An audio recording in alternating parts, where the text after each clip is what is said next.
Aunque les dije que no lo vamos a presentar, sin embargo, conviene algunos datos.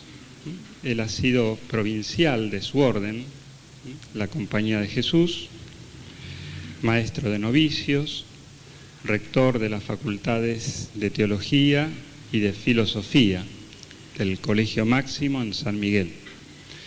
Pero la parte que más le agrada a él que se diga es que fue en un confesonario durante largos años.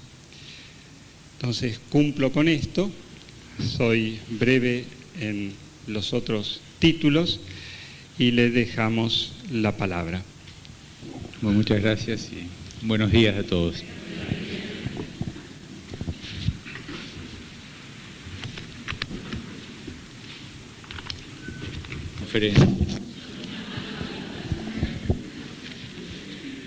Como va a haber tiros libres y penales y todas esas cosas, yo me traje todo para atajar según el material del sínodo y poder responderle con la mejor precisión.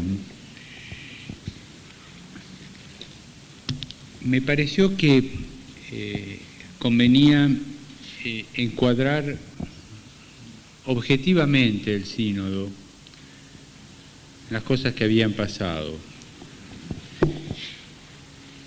Y un temita que para este encuadre va a ser los miembros del sínodo. Segundo, el proceso de elaboración de las propuestas que el sínodo elevó al Santo Padre para que en base a eso él haga la exhortación postsinodal, como hizo con el último sínodo en la Pastores Dabo Vobis. Y tercero, lo que a mi juicio fue lo novedoso del sínodo, o sea, qué cosas novedosas. Después de esto, por ahí se me ocurre alguna otra cosa más y quedo a disposición de las preguntas. Y quiero explicar por qué lo de las preguntas le doy importancia. Porque el sínodo terminó el sábado. Yo no pude hacer ese trabajo de sedimentación, para poder explicar lo que es una experiencia tan densa de 30 días.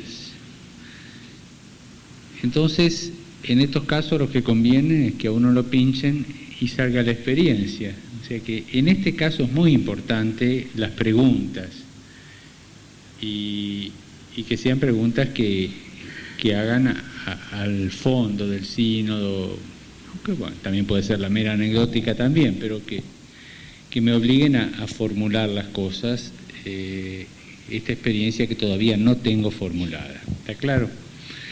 Bueno, los miembros del sínodo están todos en este cuadernillo que nos dieron ni bien llegamos. El sínodo tuvo 244 miembros efectivos, o sea, 244 padres sinodales, con voz y voto,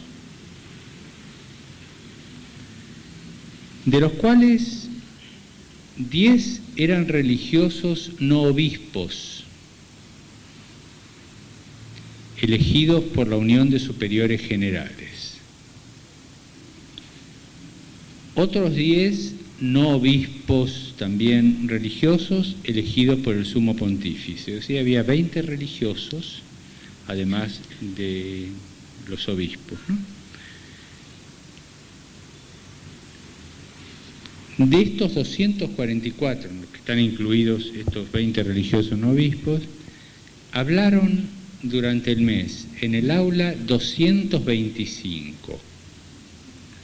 O sea, sobre 244 padres sinodales hablaron 225. O sea, una linda intervención. Eso en el aula. En los círculos menores no se puede computar.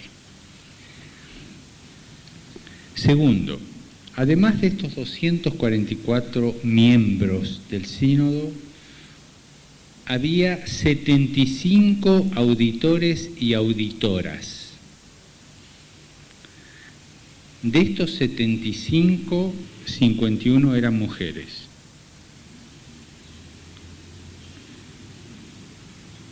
De los 75, varones y mujeres, en el aula hablaron 69. Es de notar que este ha sido el primer sínodo en el que los auditores y auditoras pudieron hablar en el aula. Antes eran lo que dice la palabra, auditores, antes escuchaban. Acá no, acá el Papa quiso que tuvieran participación y que hablaran.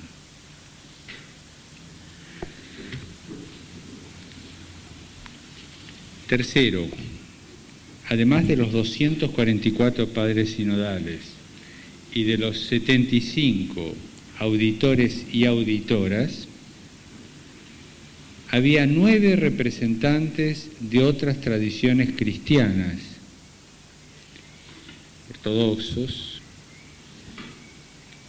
un monje anglicano y 2 mujeres, una monja luterana y otra alemana y otra monja suiza de un monasterio de iglesias reformadas. De estos 9 tuvieron el mismo trato que los auditores y las auditoras y todos hablaron en el aula. En estos 9 no están computados porque llegó un poco más tarde los 2 de TC, el hermano Roger y Max Turian, que se ordenó sacerdote católico, pero estaba también en el sínodo. Serían 11 entonces, ¿no? Además de los 244 miembros efectivos, 75 auditores y 9 representantes de otras tradiciones cristianas, había 20 expertos que ayudaban en las dudas, en los círculos menores, cuando se les preguntaban. Tenían prohibido emitir opinión alguna y solamente quedarse en las preguntas que se les hicieran. Ellos no hablaron en el aula, no podían hablar, sino eran expertos para las consultas concretas. Y era de lo más granado de la teología de la vida religiosa.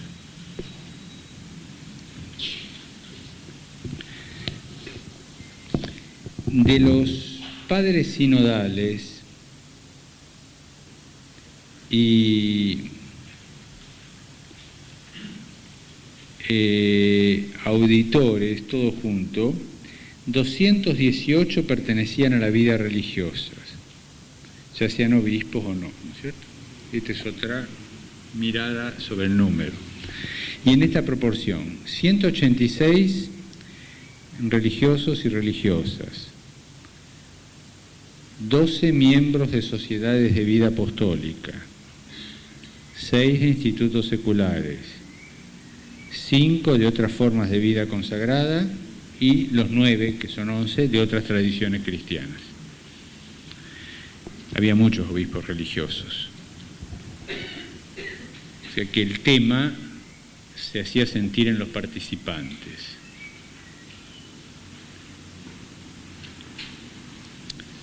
Bueno, sobre los números no voy a decir nada más. Si les queda alguna pregunta, tomen nota ahora y me la hacen después. Segundo, la procedura.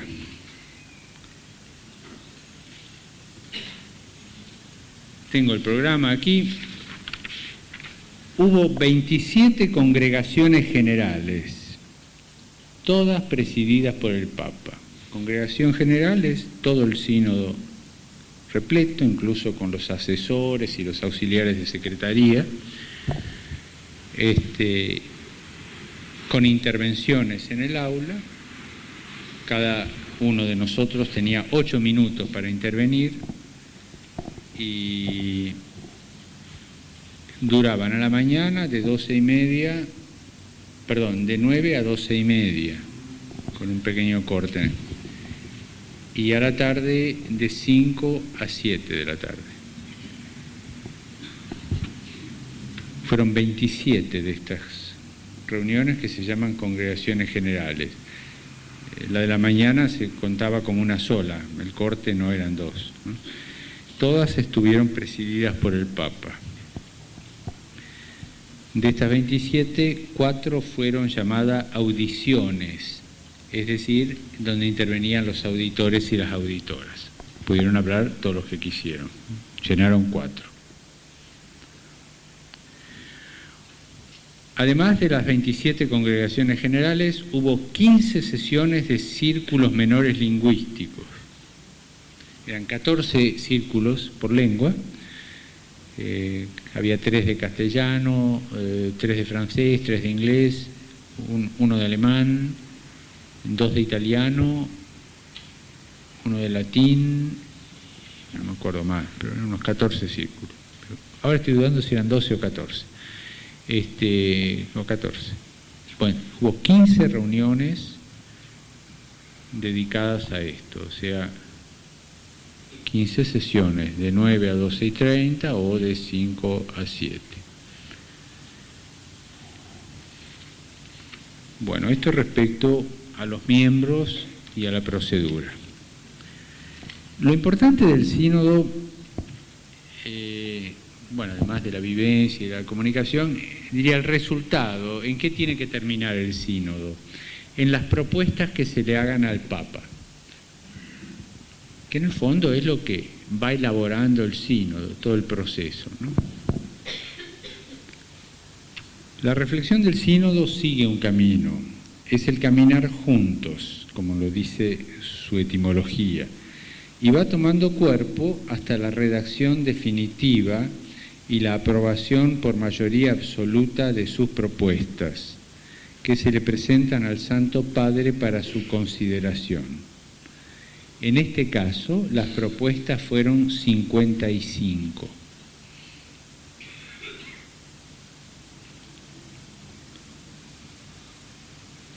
Si les interesa después los temas, me lo preguntan. Fueron votadas y sufragadas en la última congregación general, o sea, el viernes 28 de octubre por la tarde. O sea, ahí sobre el límite, porque el 29 fue la misa y el almuerzo final. El proceso para la elaboración de estas propuestas es el siguiente. Primero, se parte del instrumento de trabajo, el instrumentum laboris, que todos recibimos ya acá y lo llevamos leído y estudiado y consultado a Roma. Segundo, en la primera congregación general se hace lo que se llama la relación antes de la discusión. La hace el obispo relator general, que en este caso fue el cardenal Hume. Esta relación fue hecha en base al instrumentum laboris y algunos aportes recibidos en base al instrumentum laboris, porque algunos de nosotros pudimos mandar, leído el instrumentum laboris, ideas para que tuvieran en cuenta. Es como el arranque de la reflexión del sínodo. O sea, acuérdense los dos documentos previos. Primero los lineamenta, que viene como año y medio antes, o 2 años. Piden que se conteste a los lineamientos. En base a las respuestas se hace el instrumento de trabajo. Vuelve el instrumento de trabajo ya a los participantes del sínodo, los cuales vuelven a mandar ideas y en base a eso se hace esta relación, es el arranque. Ahí arranca el sínodo, ¿no? Está muy bien hecha. El cardenal Hume de Westminster se lució, realmente una cosa muy bien hecha. Yo la tengo acá. Muy bien hecha.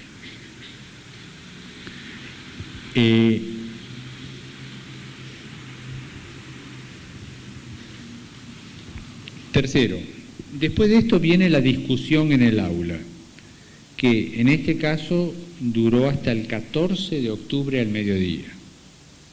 O sea, esto empieza el 2 de octubre y hasta el 14 discutiendo en el aula.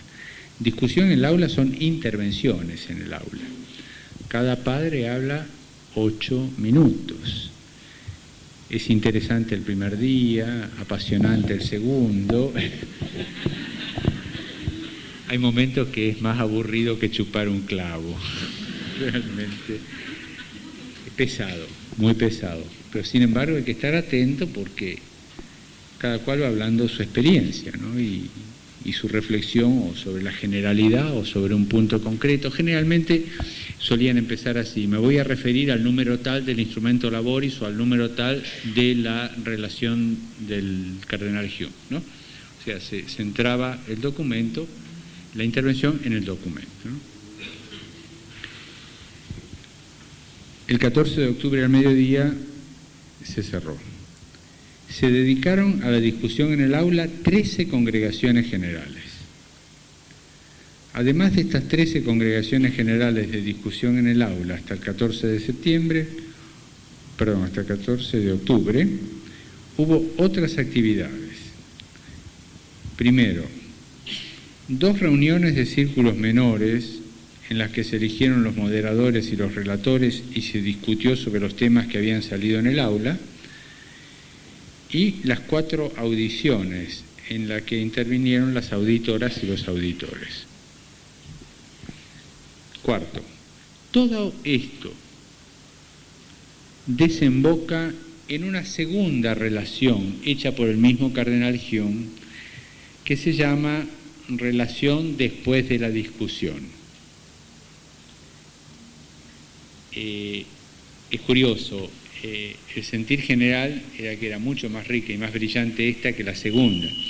Y es lógico, en la segunda uno está tan enriquecido por lo que escuchó que cualquier resumen, cualquier relación que le presenten es pobre, porque aquello era un mar de cosas. Es más bien un efecto psicológico. En base a esta segunda relación y en base a todo lo que se ha dicho hasta ese momento, comienza el trabajo en los círculos menores lingüísticos.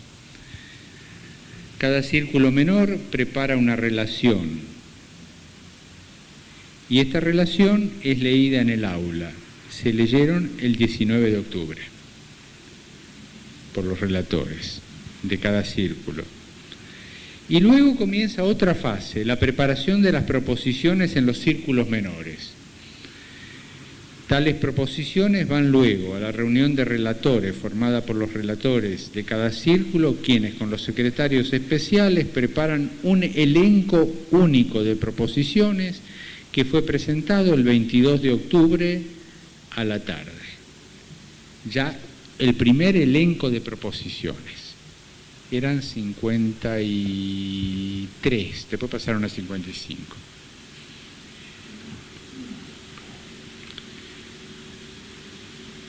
El lunes siguiente se presentó el elenco único de proposiciones y ahí siguieron los días de preparación de las correcciones a las proposiciones que se llaman modos. Por ejemplo, esta proposición habría que agregarle un renglón o 2 frases o un párrafo que diga tal cosa, o habría que quitarle esto que no, o sea, los modos. Ir puliendo las proposiciones de acuerdo a lo que se quiere. Eso en cada círculo menor. Luego los relatores con los secretarios hacen el elenco final de las proposiciones con los modos propuestos, el cual fue sometido a votación el último día. Y eso es reservado solo para el Santo Padre. O sea, cada cual de nosotros lo votó y se sufragó. Todas fueron aprobadas por mayoría absoluta, las proposiciones, algunas por la totalidad, como la última, una que se refiere a la Santísima Virgen, y otras con más o menos votos según iban gustando o no las cosas. Bueno, hasta aquí el proceso de elaboración de las propuestas. Si hay alguna pregunta, toman nota y después la respondo. Bueno, tercero. Si ustedes me preguntaran, padre, ¿qué fue lo nuevo del sínodo? O sea, ¿qué cosas el sínodo trajo o ahí se hablaron como algo nuevo? o más importante, o bueno, ¿me entienden? Marco 7 cosas. Algunas sí son realmente novedosas o tomar conciencia de cosas que estaban y no nos habíamos dado cuenta y por eso son novedosas. Bueno, primero, en cuanto a lo metódico, ya lo dije, todos pudieron hablar. Por primera vez lo pudieron hacer los auditores, y eso fue muy novedoso. Pero el Papa quiso adrede que después de los sínodos sobre los laicos y los presbíteros, o sea que de alguna manera el aporte como este es un sínodo de obispos, no es un sínodo diocesano, no, este es de obispos, pero quiso que los auditores y las auditoras también hablaran de su experiencia, para enriquecimiento de todo el sínodo. Y eso es un paso inédito. No es una cuestión de metodología más o menos prudencial. Este tipo de pasos inéditos en Roma tienen un aire de revolucionario siempre. O sea, en Roma un paso de estos es pesado, o sea, es muy importante. O sea, eso supone que se pensó, que se discutió y se toma una decisión de dar un paso adelante que crea precedentes también, ¿no? Por eso es algo nuevo en cuanto al método. Segundo, el tema de la mujer se trató de una manera en un marco distinto a otras veces que se ha tratado, con referencia, curioso, a la Marialis Cultus de Pablo VI. Vea de dónde desenterraron cosas, riquezas escondidas para enfocar este tema, y a la Mulieris Dignitatem de Juan Pablo II. Bueno, este tema, si les interesa que me explaye más, me voy a explayar más.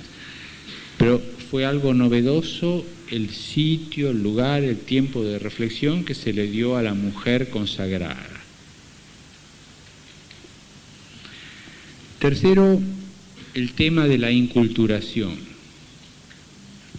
que es un tema en el cual la Iglesia viene tomando conciencia cada vez más.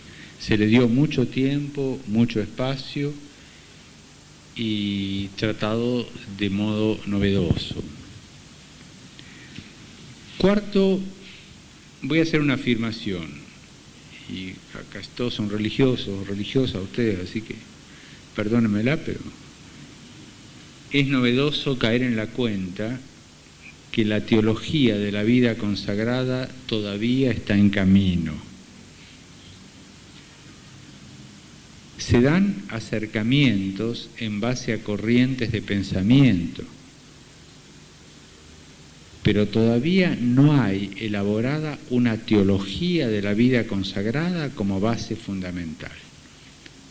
Es curioso, porque se enfocaban problemas desde visiones teológicas de la vida consagrada que son opinables, todas ortodoxas, me estoy refiriendo a todas que caben dentro del marco de la Iglesia, pero en la reflexión teológica todavía no hay una teología elaborada, lo cual indica un desafío y un camino a andar. Quinto,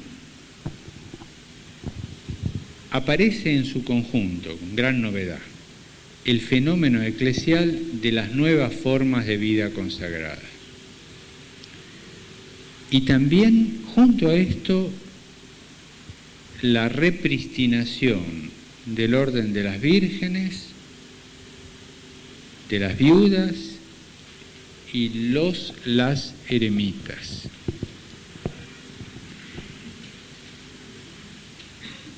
Y junto a esto, es curioso, ¿no? Las nuevas formas estaban en el aula, porque ahí había de todo, como les dije, de los participantes. Pero junto a las nuevas formas de vida consagrada aparece un acento fuertísimo, muy marcado, no solo por los ortodoxos y los orientales, sino por todos, sobre el monaquismo como clave de interpretación de cualquier forma de vida consagrada, no como reducción, no, como origen de la vida consagrada, etc., ¿no? O sea, eremitas y monjes, el monaquismo aparece mucho como un valor a no perder de vista, un horizonte de estas nuevas formas de vida consagrada, ¿no? Como el punto de partida comunitario de la vida consagrada es ese, en este momento en que avanzamos hacia nuevos horizontes, siempre mirar el punto de partida como referencia. Pero esto aparecía continuamente, dicho de mil maneras. 6. La situación eclesial de las diversas iglesias particulares, sus recientes historias. Aquí esto es una cosa más de tipo experiencial, pero tan real como los contenidos. Se entiende mejor la eclesialidad universal en lo particular. Las historias de la vida consagrada en las iglesias locales, por ejemplo, impactó mucho las de las iglesias del Este. Todavía una de las auditoras era una monja vietnamita que habló sobre la cruz en la vida consagrada y no pudo llegar hasta el comienzo de la tercera semana del sínodo porque las autoridades no le daban la visa. O sea, todavía viven eso ellos, ¿no? Bueno, impactó mucho la experiencia de los 40 años de los países del Este, como nota novedosa, ¿no? Como asimismo, pero también esto más en las experiencias de inculturación, la de las iglesias jóvenes de África, por ejemplo, que vienen de un sínodo africano en el que tomaron conciencia, etc., ¿no? Pero se ve la universalidad de la iglesia en lo particular. Junto a esto, otro punto, la toma de conciencia todavía más fuerte de la iglesia particular, con todo lo que esto significa. Y esto, para que se entienda por qué es importante, en general los religiosos somos universales, porque estamos más allá de las iglesias particulares. Al tomar conciencia sobre la inserción de los religiosos en la iglesia particular, esa universalidad entra en tensión con la particularidad en la iglesia. Por eso es importante este punto. O sea, no somos una multinacional que mandamos empleados a un lado, a otro, no. Nos insertamos en las iglesias particulares, en su pastoral, en su organicidad, en su cuerpo vivo, cuya cabeza es el pastor. Y sin embargo no perdemos la movilidad de lo universal que nos da nuestro instituto. Es una tensión, ¿no? Esto es clave y ha aparecido muchísimas veces en las proposiciones. Elaborar este tema como desde la parte pastoral, desde la parte doctrinaria, desde la parte de las mutuas relaciones con los obispos, etc. Y el último punto de lo nuevo del sínodo, la acentuación de que la vida consagrada por sí misma, no por lo que hace, es un signo profético. O sea, la vida consagrada por sí misma, no por lo que hace.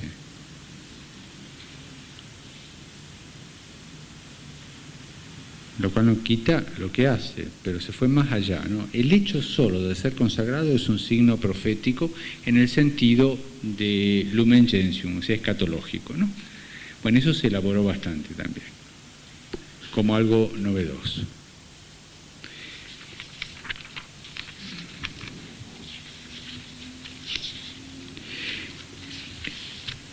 Los temas más tocados en el aula, ya no novedoso, pero los temas más tocados, si les interesa se los digo, tengo la lista. y les puedo hablar de cualquiera de ellos si les interesa después. Consagración bautismal y vida consagrada. Bueno, esto va a desembocar en esto que les dije yo, que todavía está en camino la teología de la vida religiosa, porque algunos dicen que no, que la consagración religiosa es distinta a la bautismal, otros que dicen que es un ofrecimiento. Están las opiniones, ¿no es cierto? Bueno, ese tema fue muy tratado. ¿Qué es la vida consagrada respecto a la consagración bautismal? Distinción entre vida consagrada y sus distintas formas: monaquismo, religioso de vida contemplativa y activa, institutos seculares, eremitas, vírgenes consagrados, sociedades de vida apostólica. Tercero, los consejos evangélicos. Cuarto, nuevas formas, los voluntariados, hasta eso se tocó.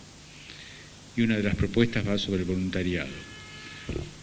Quinto, la vida monástica como origen de toda vida consagrada, lo que yo les dije. Sexto, en el caso de órdenes de varones, los hermanos, ¿no? Una de las propuestas es que no se hable de laicos consagrados, porque la palabra laico se ha enriquecido en otro sentido después del sínodo de los laicos, después del Christi Fideles Laices. Entonces, que se hable de hermanos. Bueno, eso como propuesta, pero un tema muy tocado, sobre todo en esas congregaciones que tuvieron como origen la fraternidad, o congregaciones mixtas, después ordenaron a presbíteros y tienen una serie de problemas por los cuales los hermanos no pueden ser superiores. Salió mucho eso, ¿no? Entonces, volver a su origen, cómo fueron fundados, y pedir a la Iglesia una legislación de acuerdo a ese carisma fundacional. En este punto los franciscanos insistían mucho porque creo que es su caso. La comunión eclesial entre las diversas formas de vida consagrada, entre los sacerdotes y los consagrados, entre los consagrados, los sacerdotes y los laicos.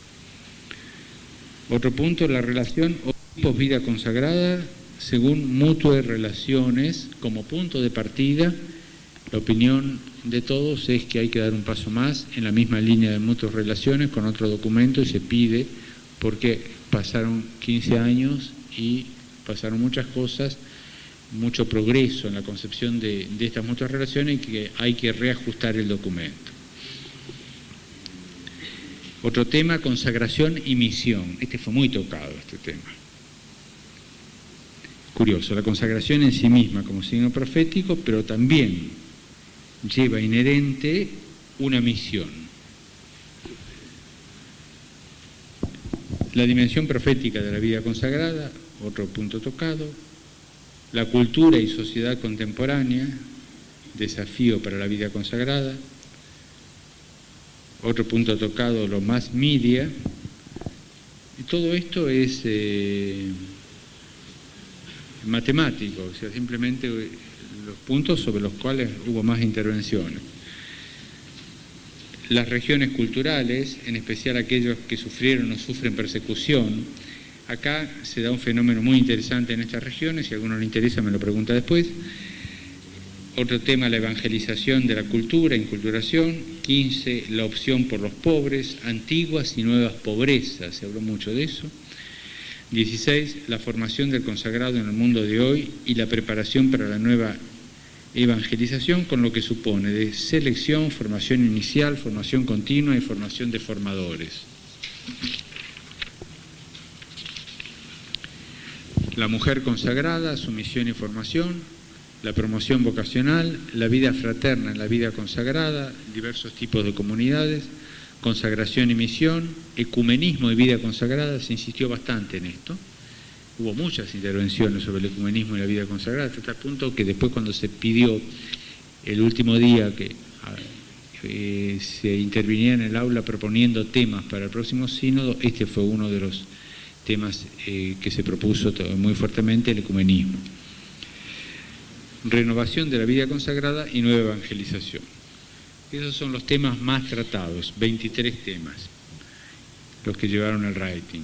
Y los menos tratados, familia y vida consagrada, fueron tratados, pero muy poquito. Espiritualidad de la vida consagrada, el hábito religioso, aunque hay una propuesta al respecto, las constituciones, la colaboración intercongregacional, la pastoral vocacional y la Virgen María. Esto es lamentable, madre y ejemplo de vida consagrada. Fue tratado 4 veces, 5 veces en el aula, aunque salió una proposición muy hermosa y aceptada por unanimidad después al final, ¿no? Bueno, y hasta aquí llegó mi amor. Ahora vamos a lo que les dije que puede ser más enriquecedor para ustedes, que me vayan pinchando para que salga lo que yo todavía no me pude explicitar a mí mismo. Muy bien.